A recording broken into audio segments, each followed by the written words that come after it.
Hello বন্ধুরা, আজ আপনাদের সামনে শাহরুখ খানের ক্যারিয়ারের অন্যতম এক সেরা অ্যাকশন মুভির গল্প শেয়ার করতে যাচ্ছি। 2011 সালে মুক্তি পাওয়া ডন 2 মুভি। এই মুভির অ্যাকশন গল্পের প্রেজেন্টেশন খুবই প্রশংসিত হয়েছিল। বিশেষ করে শাহরুখ খানের অ্যাক্টিং স্কিল অ্যাকশনের জন্য মুভিটা অনন্য এক উচ্চতায় চলে গিয়েছিল। বিশ্ববাজারে ব্যাপক সাড়া ফেলেছিল। তাহলে আর কথা না বাড়িয়ে মূল গল্পে চলে যাই। তবে এই মুভির সব টুইস্ট জানার জন্য লাস্ট পর্যন্ত আপনাকে অপেক্ষা করতে হবে। লাস্ট পর্যন্ত না দেখলে মুভির মজাটাই পাবেন না। গল্পের শুরুতে ডনের কথা বলা হয়। 5 বছর পেরিয়ে গেছে। এই মুহূর্তে এশিয়ার ড্রাগ বিজনেসের বাদশা হচ্ছে ডন। ডনের এখন নেক্সট টার্গেট হচ্ছে ইউরোপ। ইউরোপে সে এখন তার সমস্ত অপরাধ কর্ম ছড়িয়ে দেবে, ড্রাগ বিজনেসে রাজত্ব করবে। আর ঠিক এই কারণেই ইউরোপের যে বড় বড় ড্রাগ ব্যবসায়ীরা ছিল, যারা ইউরোপে ড্রাগ পাচার করত, তারা টেনশনে পড়ে যায়। ডন যদি ইউরোপে পা রাখে তাহলে ইউরোপে তারা ড্রাগ পাচার করতে পারবে না, ডন একাই বিজনেস করে যাবে। এজন্য তারা সকলেই ডনকে মেরে ফেলার সিদ্ধান্ত নেয়। এরপর আমরা ডনকে থাইল্যান্ডে বিজনেস ডিল করতে যেতে দেখতে পাই। এরপর একদম হিরো স্টাইলে ডনের এন্ট্রি হয়। তার অ্যাটিচিউড, তার লুক পুরাই আগুন, একদম সত্যিকারের ডনের মতো। ডন এখানে এসে হাজির হয়। কিন্তু ডন তাদের পরিকল্পনা আগেই গোপন তথ্যে পেয়ে গেছে। এখানে আসার পর গুন্ডাগুলো ডনকে মেরে ফেলার হুমকি দেয়। আর সঙ্গে সঙ্গে ডনের আসল ডনগিরি শুরু হয়ে যায়। সেই লেভেলের অ্যাকশন দেখানো হয় এখানে। একদম রিয়েলিস্টিক লেভেলের অ্যাকশন ছিল। ডন সবাইকে মেরে ওখান থেকে চলে আসে। এরপর গল্পের নায়িকা রোমাকে দেখতে পাই। সে একজন পুলিশ অফিসার এবং তার একমাত্র লক্ষ্য হচ্ছে ডনকে গ্রেপ্তার করা। কিন্তু ডন বিভিন্ন সময় বিভিন্ন দেশে দেশে গিয়ে অপরাধ কর্ম করে বেড়ায়। তাই ডনকে ধরা পুলিশদের জন্য খুবই চ্যালেঞ্জিং একটা বিষয় ছিল। বিশ্বের বিভিন্ন দেশের পুলিশ ডনকে ধরার চেষ্টা করছে। রোমা তার বস সিবিআই মালিকের সাথে ডনের বিষয় নিয়ে কথা বলে। মিস্টার মালিক 37 বছর ধরে এই ডিপার্টমেন্টে রয়েছে। 186টা কেস লড়েছে, সবগুলোতেই সে সফল। কিন্তু তার জীবনের সব থেকে বড় ব্যর্থতা হচ্ছে ডনকে ধরতে না পারা। তাই সে আজ তার চাকরি থেকে অবসর নেবে। এসব বলতে বলতে রোমা ও মালিক লিফট থেকে নামা মাত্রই ডনকে দেখতে পায়। ডন নিজে থেকেই ধরা দিতে চলে এসেছে। কিন্তু ডন নিজে থেকে ধরা কেন দিল? তার কি কোনো মাস্টারমাইন্ড প্ল্যান আছে? সেটা জানতে ধৈর্য ধরে ভিডিওটি দেখতে থাকুন। এরপর ডনকে গ্রেপ্তার করা হয়। ডনকে জেলে দেওয়া হয়। ডন যে সমস্ত ক্রাইম করেছে তার জন্য ফাঁসি নিশ্চিত। জেলের ভেতর আরো একজন সন্ত্রাসীকে দেখতে পাই, তার নাম বর্ধান। বর্ধানও ড্রাগ পাচার বিজনেসের সাথে জড়িত ছিল। 5 বছর আগে ডনের সাথে তার শত্রুতা হয়। আর ডনের জন্যই গত 5 বছর ধরে সে জেলে রয়েছে। তাই বর্ধান ডনকে জেলে দেখতে পেয়ে প্রতিশোধ নেওয়ার চেষ্টা করে, ডনকে মারার চেষ্টা করে। এখানে ডনের সাথে ছোট্ট একটা গ্যাঞ্জাম হয় তার। কিন্তু ডন জেলে এসেছে নতুন পরিকল্পনা নিয়ে। ডন বর্ধানকে বন্ধুত্বের হাত বাড়িয়ে দেয় এবং তাকে বলে, আমি তোমাকে এখান থেকে মুক্ত করতে এসেছি। ভিডিওর এই বর্ধান জানতে চায়, তুমি কোনো নতুন চাল চালছো না তো? ডন জানায়, কোনো চাল নয়, তুমি জেল থেকে বের হতে চাও কি চাও না সেটা বলো। বর্ধান বলে, আমাকে কি করতে হবে বলো। তখন ডন জেল থেকে বের হওয়ার সব পরিকল্পনা তাকে বলে এবং তার নির্দেশ অনুযায়ী কাজ করতে বলে। ডন পুলিশের কাছে ধরা দিয়েছে শুধুমাত্র বর্ধানকে জেল থেকে মুক্ত করতে, এটাই তার প্ল্যান। বর্ধানকে নিয়ে বিশাল মাস্টারমাইন্ড রয়েছে ডনের। ঠিক 2 দিন পর কারাগারে খাবারের বাজার ডেলিভারি করতে আসে। ডেলিভারি লোকটা বর্ধানকে একটা বস্তা মার্ক করে দেয়। বর্ধান বস্তা নিয়ে রান্নাঘরে এসে বস্তা থেকে একটি মেডিসিনের বোতল বের করে। পরের দিন কারাগারে ডনের উকিল আসে। উকিল টেলিফোনে ডনের সাথে কিছু একটা ডিসকাস করে। এরপর উকিল কারাগারের এক বাথরুমে যায়। বাথরুমের ওপর ডনের প্রয়োজনীয় সরঞ্জাম রেখে ওখান থেকে চলে আসে। এরপর ডন বাথরুম পরিষ্কার করতে আসে। পরিষ্কার করতে এসে সে তার ওই জিনিসগুলো নিজের কাছে নিয়ে নেয়। এরপর ডন বর্ধানের সাথে দেখা করে বলে, আজকে রাতেই আমরা পালাবো, প্ল্যান মোতাবেক কাজ করো। এরপর দেখি কারাগারে কয়েদিদের জন্য যে খাবার রান্না করা হয় সেই খাবারে বর্ধান মেডিসিন মিশিয়ে দেয়। রাতের ডিনারে সমস্ত কয়েদিরা খাবার খেলেও ডন ও বর্ধান খায় না। খাবার খাওয়ার কয়েক ঘন্টা পরই কারাগারের সমস্ত কয়েদিরা অসুস্থ হয়ে পড়ে। তাদের হাসপাতালে নিতে দ্রুত কর্মীরা চলে আসে। আর ওই সুযোগে ডন ও বর্ধান নিজেদের পোশাক চেঞ্জ করে অ্যাম্বুলেন্সের ড্রাইভার সেজে অ্যাম্বুলেন্স নিয়ে জেল থেকে পালিয়ে যায়। জেল থেকে পালানোর পর নাইট ক্লাবে গিয়ে একটু পার্টি করে, মজা মাস্তি করে আর কি। এখানে ডনের ক্রাইমের সাথে জড়িত আরেকটা গুরুত্বপূর্ণ মেয়ে হচ্ছে আয়েশা। আয়েশা ডনের ক্রাইমের সাথে জড়িত। ডন ধীরে ধীরে তার প্ল্যানগুলো বর্ধানকে বুঝিয়ে বলছিল। ডন বলে, জুরিখের রাশিয়ান কমার্শিয়াল ব্যাংকে তোমার সাবেক বসের একটা সেফটি ডিপোজিট বক্স রয়েছে, যেই বক্সের একটা চাবি তোমাকে দিয়েছিল এবং দ্বিতীয় চাবিটি তোমার পার্টনারের কাছে ছিল, সেটা আমি সংগ্রহ করেছি। বর্ধান জানতে চায় ওই বক্সে কি আছে। ডন বলে, বক্স খুললেই সেটা দেখতে পারবে। এরপর তারা তিনজন জুরিখে চলে আসে। জুরিখে এসে বর্ধানের কাছ থেকে চাবি নিয়ে দুই চাবির সাহায্যে লকার বক্সটা খুলে। সেই লকারে একটি ট্যাপ রেকর্ডার ছিল। ট্যাপটি তারা নিয়ে নেয়, আর এই ট্যাপের মধ্যে খুবই গুরুত্বপূর্ণ ইনফরমেশন লুকিয়ে আছে। এরপর গাড়িতে আসতে আসতে ডন তার আসল প্ল্যান সম্পর্কে খুলে বলে। জার্মানির ডাইস সেন্ট্রাল ব্যাংকের প্রেসিডেন্ট হচ্ছে কোহল, কিন্তু তার পজিশনে অন্য একজনের থাকার কথা ছিল, সে হচ্ছে জেমস ওয়ার্ডেন। কিন্তু তাকে কার অ্যাক্সিডেন্টের মাধ্যমে মেরে ফেলা হয় সিংহানিয়ার সাহায্যে। আর কোহল তাকে মারার জন্য সিংহানিয়ার সাথে আলোচনা করতে পাঠিয়েছিল মিস্টার দিওয়ানকে। কিন্তু দিওয়ান জানতো না যে এসব কিছু সিংহানিয়া গোপন ক্যামেরায় রেকর্ড করেছিল। এখন ডনের পরিকল্পনা হচ্ছে ওই ভিডিও রেকর্ড ট্যাপের মাধ্যমে তাদেরকে ব্ল্যাকমেইল করবে। কিন্তু ব্ল্যাকমেইল করে কি লাভ হবে? দিওয়ান হচ্ছে ব্যাংকের ভাইস প্রেসিডেন্ট। বার্লিনে কারেন্সি সেন্টার আছে, সেখানে 50 ও 100 টাকা নোট ছাপানোর প্লেট রয়েছে। আর দিওয়ানের মাধ্যমেই সে কারেন্সি লুট করবে, ওই দুটো প্লেট চুরি করবে। আর ওই প্লেটের দ্বারা নোট ছাপিয়ে আমরা বিলিয়ন বিলিয়ন ডলারের মালিক হয়ে যাব। এটাই হচ্ছে ডনের মূল প্ল্যান। কিন্তু আয়েশা বলে তারা তো আবার নতুন করে অন্য একটা প্লেট বানিয়ে ফেলবে। ডন বলে এজন্য তো আর পুরাতন নোটগুলো বাতিল হবে না, তাদের নতুন প্লেট বানাতে অনেক সময় লাগবে, ততক্ষণে আমরা বিলিয়ন ডলারের মালিক হয়ে যাব। এদিকে সিবিআই মালিক রোমাকে ফোন করে জানায়, জার্মান ইন্টারপোলের সাথে কথা বলে জানতে পেরেছি বার্লিনে ডনের গাড়ি দেখা গিয়েছে, সেখানে ডনের সাথে বর্ধানকেও দেখা গিয়েছে। বিষয়টা খুবই সন্দেহজনক, তাই আজই বার্লিনে চলে যাও। কাল সেখানে একটা চ্যারিটি ফান্ড প্রোগ্রাম রয়েছে, সেই প্রোগ্রামে ইন্টেলিজেন্সের পরিচালক ওয়েল্যান্ড উপস্থিত থাকবে, তার সাথে দেখা করো, ওয়েল্যান্ড তোমাকে সাহায্য করবে। এরপর রোমা বার্লিনে পৌঁছে যায়। বার্লিনের ওই প্রোগ্রামে ওয়েল্যান্ডের সাথে রোমা সাক্ষাৎ করে। এই প্রোগ্রামে মিস্টার দিওয়ানও উপস্থিত থাকে। কিছুক্ষণের মধ্যেই আয়েশা ও ডন এখানে চলে আসে। ডন ঋতিক রোশনের চেহারার মুখোশ পরে এসেছে এখানে। ডন আয়েশাকে কানে কানে কিছু একটা বলে দেয়। এরপর আয়েশা এই প্রোগ্রামে দিওয়ানের সাথে ডান্স পার্টনার হয়। অপরদিকে ডন রোমার মনোযোগ নষ্ট করার জন্য ডান্সের জন্য হাত বাড়িয়ে দেয়। রোমা একটু অবাক হয়ে তার সাথে ডান্স করতে থাকে।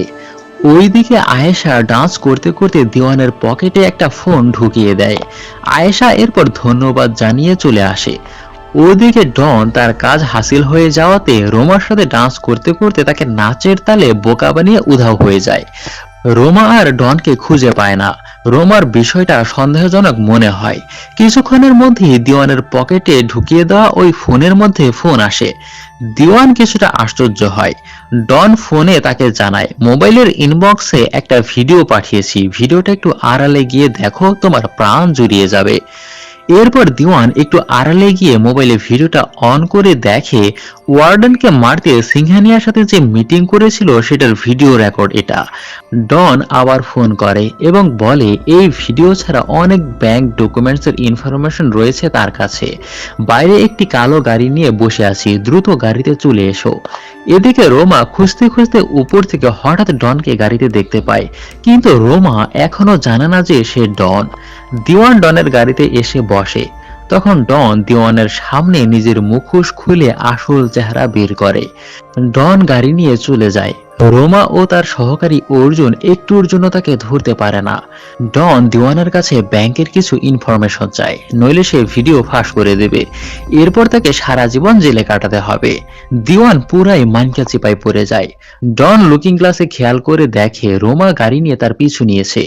এরপর ডন গাড়ি নিয়ে তার সাথে একটু রেসিং গেম খেলে। গাড়ি নিয়ে দুজনের রেসিং চলতে থাকে, কিন্তু ডন রোমাকে বোকা বানিয়ে অন্য এক লেন্থে ঢুকে যায়।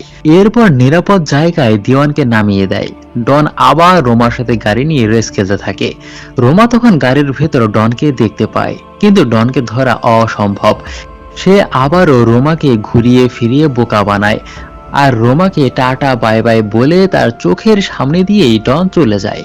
এরপর দেখি ডনের বিষয়টা ব্যাংক প্রেসিডেন্ট কোহলের সাথে দিওয়ান শেয়ার করে।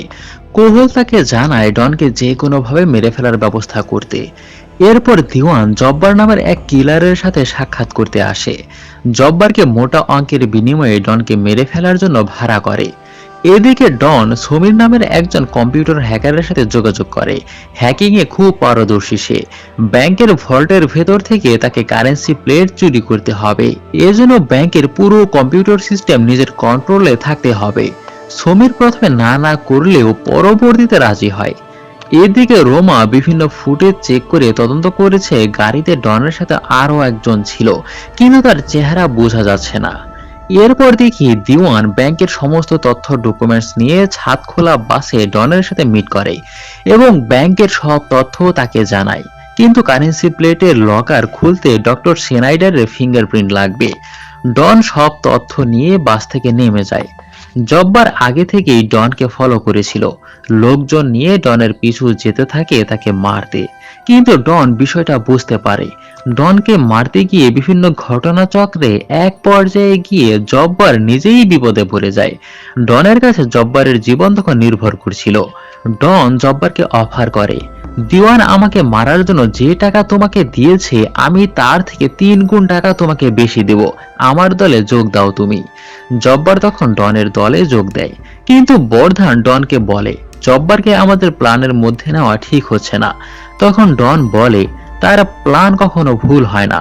ব্যাংক লুট করে বিল্ডিং থেকে বের হওয়ার টিকিট বানাবো জব্বারকে, বিপদে ফেলে তাদের কুরবানি করে আমরা বের হয়ে আসব।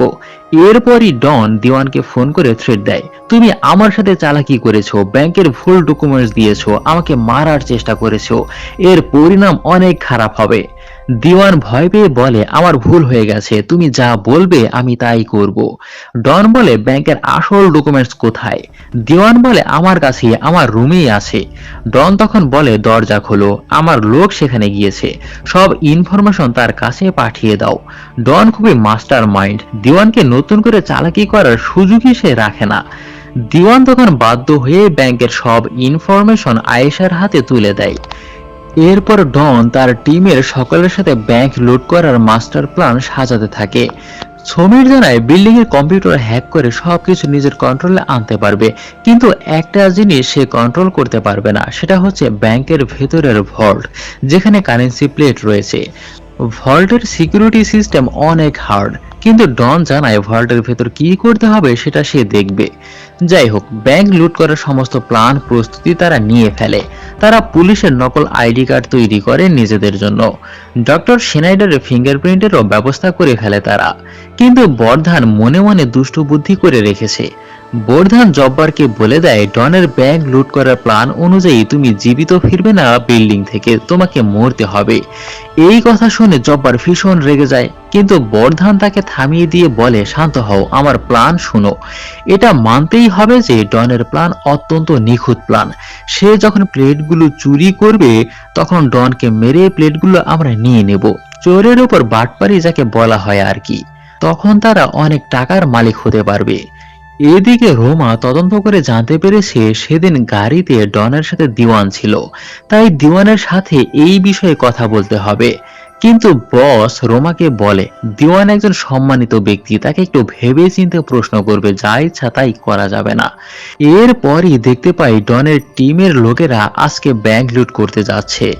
সমীর ডিজিবি ব্যাংকের পুলিশ সেজে ব্যাংকের কম্পিউটার রুমে প্রবেশ করে এবং তার যা কাজ সেগুলো সে করতে থাকে। ব্যাংকের সমস্ত ক্যামেরা সবকিছু নিজের কন্ট্রোলে নিয়ে নেয়। এদিকে ডন বিল্ডিং এর বিভিন্ন সরু রাস্তা দিয়ে প্রবেশ করতে থাকে এবং বিভিন্ন জায়গায় সে বোমা ফিট করে দেয়। রোমা তার বসকে নিয়ে ব্যাংকে দিওয়ানের সাথে দেখা করতে চলে এসেছে। দিওয়ানকে সেদিনের ব্যাপারে জিজ্ঞাসা করা হয়। আমরা জানতে পেরেছি ওই দিন সকাল 10টায় বাসা থেকে বের হয়ে যান এবং 1:30টায় বাসায় ফিরেন। এটা কি সঠিক? কিন্তু দিওয়ান তার বডিগার্ডের মাধ্যমে জানিয়ে দেয় সে 2:30টায় বাসায় ফিরেছে। রোমার তথ্য ভুল। দিওয়ান ব্যাংকের ভাইস প্রেসিডেন্ট, এর জন্য তাকে যা ইচ্ছা তেমন প্রশ্ন করা যায় না সঠিক ইনফরমেশন ছাড়া। তাই ওখান থেকে রোমা ও তার বসকে চলে আসতে হয়। কিছুক্ষণ পরই ডন বিল্ডিং একটা বোমা বিস্ফোরণ ঘটায়। বিস্ফোরণের ভয়ে বিল্ডিং এর সব লোকজন বের হয়ে যায়। আর ওই সুযোগে ডনের টিমের সদস্যরা ফায়ার সার্ভিস সেজে বিল্ডিং এ প্রবেশ করে। এরপর ডন বিল্ডিং এর পুরো নিয়ন্ত্রণ নিয়ে নেয়। আর এদিকে সুমির কম্পিউটার রুমে বসে সিসি ক্যামেরা চেক করে সার্বক্ষণিক তথ্য দিয়ে যাচ্ছিল। বিল্ডিং এর নিচে সমস্ত পুলিশ ফোর্স এসে জড়ো হয়ে যায়। ওই মুহূর্তে ডন মিস্টার মালিককে ফোন করে আর জানায় সে বিল্ডিং এর ভেতরেই রয়েছে। মালিককে বলে ফোনটা রোমাকে দিতে। এরপর ডন রোমার সাথে কথা বলে। ডন সবসময় রোমার সাথে ফ্লার্ট করে। ডন রোমাকে জানায় বিল্ডিং এর নিচ থেকে পুলিশকে সরে যেতে, যদি না যায় তাহলে সে আরো বোম ব্লাস্ট করবে। রোমা পুলিশকে এটা জানায়, কিন্তু পুলিশ বলে সে আমাদের বোকা বানাচ্ছে, ঢপ মারছে। ডন তখন জানায় 30 সেকেন্ডের মধ্যে বোমা ব্লাস্ট হতে যাচ্ছে। এরপর সবাই ভয় পেয়ে দ্রুত ওখান থেকে নিরাপদ জায়গায় সরে যায় এবং সত্যি সত্যি 30 সেকেন্ড পর বোমা ব্লাস্ট হয়। তখন তারা বুঝতে পারে ডন কতটা ডেঞ্জারাস। ডন রোমাকে বলে দেয় বিল্ডিং এর 100 ফুটের ভেতরে যেন কেউ প্রবেশ না করে, যদি কথা না শোনো তাহলে আরো বোম ব্লাস্ট হবে। সবকিছু মিলিয়ে পুলিশদের কিছু করার ছিল না। ডনের পরিকল্পনা খুবই নিখুঁত, কিন্তু পুলিশ তাদের পরবর্তী প্ল্যান করে ফেলার আগেই ডনকে তার কাজ কমপ্লিট করতে হবে। ডন ভল্ট রুমে প্রবেশ করে। এখন সবকিছু ডনের নিয়ন্ত্রণে। ডন তার প্ল্যানের চূড়ান্ত পর্যায়ে এখন।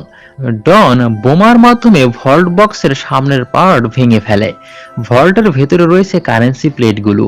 এরপর ডন ভল্ট বক্সের ভেতরে প্রবেশ করে। প্লেটগুলো লকারের লক খুলতে ডক্টর সিনাইডারের ফিঙ্গারপ্রিন্ট ব্যবহার করে এবং লাস্ট স্টেপে সুমিরের কাছ থেকে পাসওয়ার্ড জেনে পাসওয়ার্ড ব্যবহার করে ভল্টের লক খুলতে সক্ষম হয়। এরপরই বের হয়ে আসে কাঙ্ক্ষিত প্লেটগুলো। ডন প্লেটগুলো ওখান থেকে নিয়ে নেয়, কিন্তু একজনের অসাবধানতার কারণে ভল্টের দরজা বন্ধ হয়ে যাচ্ছিল। ডন খুব দ্রুত প্লেটগুলো নিয়ে ভল্ট থেকে বের হয়ে আসে। একটুর জন্য সে রক্ষা পায়। ডন সমীরকে বলে দেয় কাজ কমপ্লিট হয়ে গেছে, এবার তুমি কেটে পড়ো। বর্ধান আর জব্বার আগে থেকেই দুষ্ট বুদ্ধি করে রেখেছে। বর্ধান ডনকে পিস্তল ঠেকিয়ে হুমকি দিয়ে বলে প্লেটগুলো দিয়ে দাও। ডন তখন প্লেটগুলো দিয়ে দেয়। জব্বার ডনকে বলে আমাকে মারার পরিকল্পনা করেছিলে তাই না, কিন্তু এখন তোকে মরতে হবে। ডন বলে আমাকে মেরে ফেললে এই বিল্ডিং থেকে বের হবে কি করে? আমি শুধু নিজের জন্য প্ল্যান বানিয়েছি, তোমাদের বিল্ডিং থেকে বের করার জন্য কোনো প্ল্যান বানাইনি। এটা শুনে তারা টেনশনে পড়ে যায়। আর ওই মুহূর্তে রুমের সবগুলো লাইট অফ হয়ে যায়। এরপর আবার রুম আলোকিত হলে ডনকে তারা আর দেখতে পায় না। ডন তাদের রেখে পালিয়েছে। এরপর ডনকে ব্যাংকের পার্সেল রুমে দেখতে পাই, যেখানে আগেই আয়েশা ডনকে পালানোর জন্য কিছু সরঞ্জামাদি পাঠিয়েছিল ব্যাংকে পার্সেল করে। সেই পার্সেল ডন খুঁজে বের করে। এরপর ডন ব্যাংকের একটা সিক্রেট রাস্তা দিয়ে পানির নিচে সাঁতার কেটে কেটে অন্য এক প্রান্তে গিয়ে ওঠে। এদিকে সুমিরকে হঠাৎ পুলিশের কাছে কিছু ইনফর্ম করতে দেখতে পাই। ডন সিক্রেট রাস্তা দিয়ে বের হয়ে আসে। অপরদিকে সুমির ডনের জন্য অপেক্ষা করছিল। ডন সুমিরের কাছে আসে। ঠিক সেই মুহূর্তে চারদিক থেকে পুলিশ এসে ডনকে ঘিরে ফেলে। ডনের আর পালানোর রাস্তা থাকে না। রোমা ডনকে অ্যারেস্ট করে। মালিক ডনকে বলে তোমার বাকি সঙ্গীরা কোথায়? ডন জানায় তারা এখন আর আমার সঙ্গী নেই, তারা বিল্ডিং এই রয়েছে। বর্ধান এখন তাদের পরিচালনা করছে। সমীর ডনকে ইচ্ছে করে পুলিশের কাছে ধরিয়ে দিয়েছে। ডনের সাথে সে বিশ্বাসঘাতকতা করেছে, এজন্য ডন সমীরের উপর ভীষণ রেগে যায়। যাই হোক, এরপর পুলিশ ডনকে তাদের গাড়িতে উঠায়। এদিকে বর্ধান ওয়াকিটকির মাধ্যমে মালিককে জানায় এই বিল্ডিং এ দ্রুত একটা হেলিকপ্টার পাঠাতে, যেই হেলিকপ্টার দিয়ে এখান থেকে তারা পালাবে। আর যদি তা না করা হয় তাহলে অনেকেই ভেতরে জিম্মি করে রেখেছে, এদের সবাইকে মেরে ফেলবে। বর্ধান মালিককে হেলিকপ্টারের ব্যবস্থা করতে 2 ঘন্টা সময় দেয়। এখন প্রশ্ন হচ্ছে বাকি সবাই বিল্ডিং এ আটকা পড়েছে, কিন্তু ডন কিভাবে বিল্ডিং থেকে বের হলো? এজন্য এই ব্যাপারে ডনকে জিজ্ঞাসাবাদ করা হয় এবং বলা হয় কারেন্সি প্লেটগুলো কোথায়। ডন জানায় প্লেটগুলো বর্ধানের কাছে রয়েছে। মালিক জানতে চায় তুমি কোন রাস্তা দিয়ে বের হয়েছো। ডন তখন এসব বলার আগে দিওয়ানের সাথে কথা বলতে চায়। এরপর দিওয়ানের সাথে পার্সোনালি কথা বলার সুযোগ দেওয়া হয়। আসলে দিওয়ান তো পড়ে গেছে মাইন্ডা চিপায়, সে ডনের কাছে ধরা। ডন দিওয়ানের সাথে এখানে একটা পার্সোনালি চুক্তি করে ফেলে। দিওয়ান এসে পুলিশকে জানায় ডন আমাদের সাহায্য করতে রাজি হয়েছে। এরপর ডন পুলিশকে জানায় দিওয়ান আমাকে প্রতিশ্রুতি দিয়েছে আমার নামে যত কেস আছে সবগুলো বাতিল করা হবে, এর পরিবর্তে আমি আপনাদের সাহায্য করব। তাছাড়া ইউরোপ এশিয়ার যত ড্রাগ বিজনেসের ইনফরমেশন রয়েছে সব পুলিশকে দেব, যার মাধ্যমে ইউরোপ এশিয়ার ড্রাগ বিজনেস ডিলকে আইনত বন্ধ করতে পারবেন। এরপর পুলিশ সব রকম প্রস্তুতি নিয়ে সাথে ডনও বিল্ডিং এ প্রবেশ করতে যাচ্ছে জিম্মি করা লোকদের উদ্ধার করতে। কিন্তু অর্জুন রোমার জন্য ভয়ে ছিল, তাই ডনকে বলে রোমার যেন কিছু না হয়, কারণ অর্জুন রোমাকে ভীষণ ভালোবাসে। রোমা বিষয়টা বুঝতে পারে, কিন্তু অর্জুনের জন্য রোমার কোনো ফিলিংস নেই। যাই হোক, ডনের দেখানো সিক্রেট রাস্তা দিয়ে পুলিশ বিল্ডিং এ প্রবেশ করে। ডন এখানেও বরাবরের মতো রোমার সাথে ফ্লার্ট করতে থাকে এবং এক পর্যায়ে গিয়ে ডন খুব নমনীয়ভাবে রোমাকে বলে, আমি নিজের জীবন নিয়ে খুব বিরক্ত, আইনের বেড়াজাল থেকে নিজেকে বের করতে চাই, একজন স্বাধীন মানুষ হতে চাই, আমাকে প্লিজ মাফ করে দাও। এসব শুনে রোমা যেন কিছুটা ইমোশনাল হয়ে যায়। যাই হোক, এরপর তারা তাদের মিশন কমপ্লিট করতে যাচ্ছিল। পুলিশ যে বিল্ডিং এ প্রবেশ করেছে বিষয়টা বোরধান ও তার লোকেরা বুঝতে পারে। এরপর দু পক্ষের মধ্যে কিছুক্ষণ গুলাগুলি মারামারি চলতে থাকে। রোমা গুলি খেতে যাচ্ছিল প্রায়, তখন ডন জাম্প করে এসে রোমাকে বাঁচায়। রোমাকে বাঁচাতে গিয়ে ডন কিছুটা আহত হয়। ডন তখন রোমার কাছে জানতে চায় তুমি কি অর্জুনকে পছন্দ করো? রোমা বলে আমি তোমাকে উত্তর দেওয়ার প্রয়োজন বোধ মনে করি না। ডন বলে আমার মনে হয় তুমি তাকে পছন্দ করো না, কারণ তুমি আমাকে ভালোবাসো। এদিকে বোরধান ও জব্বর জিম্মিদের অত্যাচার করছিল, কারণ পুলিশ এখনো হেলিকপ্টার পাঠায়নি। মালিক জানায় 10 মিনিটের মধ্যে হেলিকপ্টার চলে আসবে, তুমি কোনো রকম গুলি চালাবে না। বর্ধান জানায় আচ্ছা ঠিক আছে, ঠিক 10 মিনিট, কিন্তু ডনকে এখানে আসতে বলো। এসব কথা ওয়াকিটকিতে ডনও শুনছিল। ডন তখন একাই বর্ধনের কাছে যেতে নেয়, কিন্তু রোমা ডনের সাথে যেতে চায়, কারণ জিম্মি করা লোকদের বাঁচানো রোমার নিজেরও দায়িত্ব। ডন তাকে বারবার মানা করে তোমার যাওয়ার দরকার নেই, জীবনের ঝুঁকি রয়েছে, কিন্তু রোমা কোনো কথাই শোনে না। যাই হোক, এক পর্যায়ে ডনের সাথে রোমা বর্ধানের মুখোমুখি হয়। ওই রুমে তারা প্রবেশ করে। তখন তাদের হাতে থাকা পিস্তল, বুলেট প্রুফ জ্যাকেট সবকিছু ফেলে দিতে হয়। বর্ধান রোমাকে নির্দেশ দেয় ডনকে গুলি করে মেরে ফেলতে। রোমা তখন কঠিন এক পরিস্থিতিতে পড়ে যায়। রোমার মন একদমই সায় দিচ্ছিল না। ডনের জন্য তার ভেতর ইমোশন দেখতে পাই তখন। বর্ধান জব্বারকে নির্দেশ দেয় 1 থেকে 3 পর্যন্ত বলবো, এর মধ্যে যদি ডনকে সে গুলি না করে তাহলে তুমি রোমাকে গুলি করবে। বর্ধান গুনতে শুরু করে। ডন তখন রোমাকে বলে রোমা প্লিজ আমাকে গুলি করো, তুমি গুলি করো প্লিজ। কিন্তু রোমা কোনোভাবেই তাকে গুলি করতে পারে না। বর্ধানের 3 বলা শেষ হওয়ার সাথে সাথে জব্বার রোমাকে গুলি করে দেয়। রোমা পেটে গুলি খেয়ে বেহুশ হয়ে যায়। ডনকে তো কিছু একটা করতেই হবে। শুরু হয়ে যায় আবার তাদের সাথে মারামারি। ডন বর্ধানকে মেরে আহত করে ফেলে। এরপর এক পর্যায়ে গিয়ে ডন জব্বারকে একেবারেই মেরে ফেলে। সবকিছু খতম করার পর ডন ওয়াকিটকিতে মালিককে জানায় জব্বার মরে গেছে আর বর্ধানকে এখন গ্রেপ্তার করতে পারবেন। ডন জানতে চায় দিওয়ান কি তার সকল কেসের কাগজপত্র রেডি করেছে। দিওয়ান জানায় হ্যাঁ। ডন তখন সমস্ত কাগজপত্র সুমিরকে দিয়ে উপরে পাঠাতে বলে।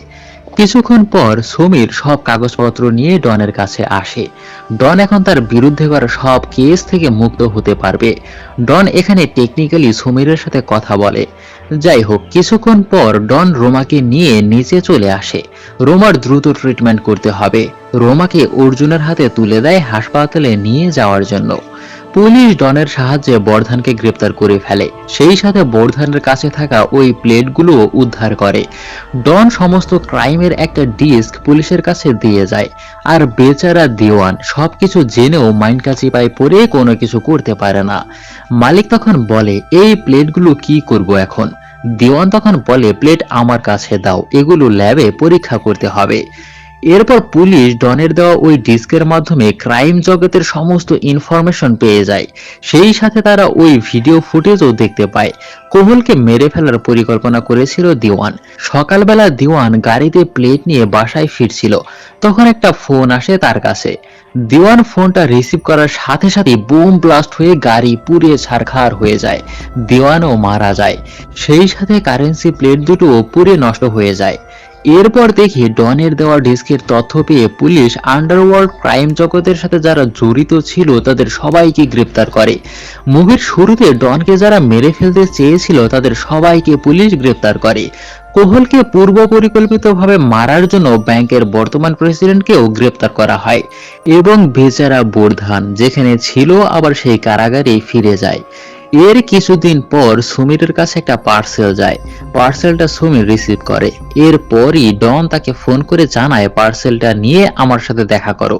পরের দৃশ্যে দেখি ডন বাইক নিয়ে সমুদ্রের উপর এক ব্রিজে দেখা করতে যাচ্ছে। আয়েশা গাড়ি নিয়ে ডনের জন্য এখানে অপেক্ষা করছিল। ডনকে খুব হাসি খুশি ফুরফুরে মেজাজে দেখা যায়। এরপর গাড়ি থেকে সুমির বের হয়ে আসে। তখন ডনের পুরো মাস্টার প্ল্যান এখানে দেখানো হয়। সুমির ডনকে যে পুলিশের কাছে ধরিয়ে দিয়েছিল সেটা ডনের প্ল্যানেরই একটা অংশ ছিল। এরপর ডন বর্ধনের কাছে যে কারেন্সি প্লেট তুলে দিয়েছিল সেটা নকল প্লেট ছিল, আসল প্লেট তার ব্যাগের ভেতরেই ছিল। আর ডনকে ব্যাংকের ভেতর যে পার্সেল রুমে দেখতে পাই সেখানে ডন আসল প্লেট দুটো সুমিরের অ্যাড্রেসে ঠিকানা দিয়ে সবকিছু প্রস্তুত করে রেখে গিয়েছিল, যাতে করে কিছুদিন পর পার্সেলটা সুমিরের কাছে পৌঁছায়। আর সেই পার্সেল সুমির ডনের হাতে তুলে দেয়। আসল প্লেট দুটো এখন ডনের কাছে। দিওয়ানের গাড়িতে ডন আগে থেকেই বোম ফিট করে রেখেছিল, আর সেই বোম ব্লাস্টে দিওয়ান মারা যায় এবং তার কাছে থাকা নকল প্লেট দুটো নষ্ট হয়ে যায়। কিন্তু পুলিশ তো আর জানে না সেই প্লেট দুটো নকল ছিল। এক কথায় ডন খুবই পারফেক্ট একটা ক্রাইম করেছে। তার মাস্টার প্ল্যান খুবই নিখুঁত ছিল। সে সবাইকে বোকা বানিয়ে এখন মুক্ত পাখির মতো। এখন সে পুরো ইউরোপ এশিয়ায় ক্রাইম জগতে রাজত্ব করবে, কারণ বড় বড় সব মাফিয়ারা এখন জেলে রয়েছে। রাজত্ব এখন শুধুমাত্র ডনের। তার সামনে দাঁড়ানোর মতো কেউ নেই। আর এখানেই মুভির গল্প শেষ হয়ে যায়। তো বন্ধুরা, শাহরুখ খানের এই ডন মুভি কেমন লাগলো অবশ্যই কমেন্টস বক্সে জানাবেন। সবাইকে ধন্যবাদ।